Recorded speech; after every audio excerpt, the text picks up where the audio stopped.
एक सवाल है आपके लिए।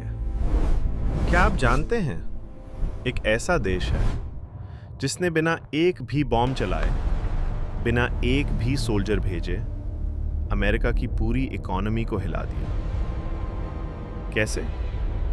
उसने एक ऐसा वेपन यूज किया जो किसी ने सोचा भी नहीं था। इंश्योरेंस। हाँ, इंश्योरेंस। और आज मैं आपको वो पूरी कहानी बताऊंगा जो कोई मेन स्ट्रीम मीडिया नहीं बताएगा। ये देखो, पर्शियन गल्फ का ये छोटा सा एरिया। इस एरिया में एक पतली सी पानी की पट्टी है जिसको कहते हैं स्ट्रेट ऑफ हॉर्मुज। सिर्फ 30 किलोमीटर चौड़ी है ये स्ट्रेट, लेकिन इस 3 किलोमीटर से पूरी दुनिया का 20% तेल निकलता है। लेफ्ट साइड में है UAE, Saudi Arabia, Qatar, Kuwait और इराक। ये वो देश हैं जहां से दुनिया का सबसे ज्यादा तेल निकलता है, और वो सारा का सारा तेल सिर्फ एक ही रास्ते से जाता है, यही स्ट्रेट ऑफ हॉर्मुज। अब सोचो, अगर ये रास्ता सिर्फ डेंजरस हो जाए तो अमेरिका, यूरोप, जापान सबकी इकोनॉमी रुक जाएगी। लेकिन ईरान इसको फिजिकली ब्लॉक नहीं कर सकता। क्यों? क्योंकि यूएस नेवी 15 मिनट में वहां से उसे हटा देगी। तो ईरान ने क्या किया? उसने एक और रास्ता ढूंढा। सोचो एक ऑयल टैंकर की बात। एक टैंकर की कीमत होती है $100 मिलियन। उस टैंकर पर होता है $200 मिलियन का तेल। अब अगर उस शिप पर एक मिसाइल लग जाए, शिप डूब जाएगी, तेल समुंदर में फैल जाएगा। इन्वायरमेंटल डैमेज, उस साफ करने का खर्चा बिलियंस ऑफ डॉलर्स। उसके ऊपर लीगल केसेस, वो अलग। यानी एक मिसाइल, एक शिप, और नुकसान पहुंचता है बिलियंस ऑफ डॉलर्स में। कोई भी इंश्योरेंस कंपनी इतना रिस्क लेगी? नहीं लेगी।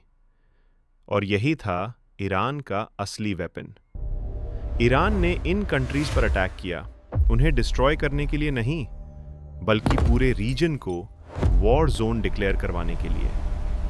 और जैसे ही वॉर जोन घोषित हुआ, लॉयड्स ऑफ लंदन ने, जो दुनिया की सबसे बड़ी शिपिंग इंश्योरेंस सिंडिकेट है, यूएस और इजराइल जाने वाले शिप्स को इंश्योरेंस देना बंद कर दिया। बाकी जगह भी इंश्योरेंस प्रीमियम इतना बढ़ा दिया कि कोई प्रॉफिट ही नहीं बचता। अब सोचो, बिना इंश्योरेंस के कोई शिप चलाएगा क्यों? नहीं चलाएगा। ये बेवकूफ़ी है, बहुत बड़ी बेवकूफ़ी। तो शिप्स बंद हो गई। शिप्स बंद मतलब तेल बंद। तेल बंद मतलब वेस्टर्न इकोनॉमीज रुक जाएंगी। सिर्फ एक महीना, बस एक महीना अगर ये चला तो अमेरिका और यूरोप में फाइनेंशियल सिस्टम ब्रेक डाउन हो जाता, इंडस्ट्री सूख जाती, फ्यूल प्राइसेस आसमान छूटी, सप्लाई चेन्स टूट जाती। और ईरान ने ये सब किया बिना एक भी न्यूक्लियर बॉम्ब के, बिना एक भी सोल्जर को बैटल में भेजे। यही है असली जियोपॉलिटिकल चेस। लेकिन रुको, तुम सोच रहे होगे, भाई हम इंडिया वाले तो रशिया से तेल ले लेते हैं। हाँ, लेकिन जितना इंडिया और चाइना मैनेज कर लेते हैं, वो वेस्टर्न कंट्रीज नहीं कर सकती। और सोचो, अगर पूरी रीजन वॉर जोन बन जाए तो इंडिया का ट्रेड रूट भी अफेक्ट होगा। इसलिए मोदी गवर्नमेंट को, बीजेपी हो, कांग्रेस हो, कोई भी गवर्नमेंट हो, हर इंटरनेशनल मूव बहुत सोच समझ कर करनी पड़ती है। ये शतरंज है।